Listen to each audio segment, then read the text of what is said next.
नमस्कार दोस्तों, बहुत बहुत स्वागत है आपके अपने चैनल भोजपुरिया घर में। तो दोस्तों, जैसे कि आप लोग को पता ही होगा कि कल दुबई में बहुत बड़ा अवार्ड शो था, जिस अवार्ड शो का नाम था दोस्तों IBFA अवार्ड शो, मतलब दोस्तों इंटरनेशनल भोजपुरी फिल्म अवार्ड।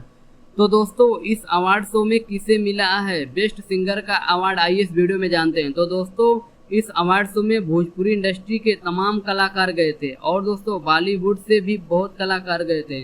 तो दोस्तों, इस अवार्ड शो में किसे मिला है बेस्ट सिंगर का अवार्ड, आइए इस वीडियो में जानते हैं। तो दोस्तों, वीडियो लास्ट तक देखें और जो भी भाई हमारे चैनल को सब्सक्राइब नहीं किए हैं वो चैनल को सब्सक्राइब कर लें। तो चलिए दोस्तों, वीडियो को शुरू करते हैं।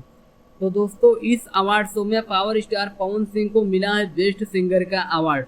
तो दोस्तों, पावर स्टार पवन सिंह को और कौन कौन से अवार्ड मिले हैं, और दोस्तों इस अवार्ड शो में बेस्ट फिल्म बेस्ट एक्टर का अवार्ड किसे मिला है, आपको अगले वीडियो में बता दूंगा। तो दोस्तों, इस वीडियो में बस इतना ही, मिलते हैं एक नए वीडियो में, तब तक के लिए धन्यवाद दोस्तों।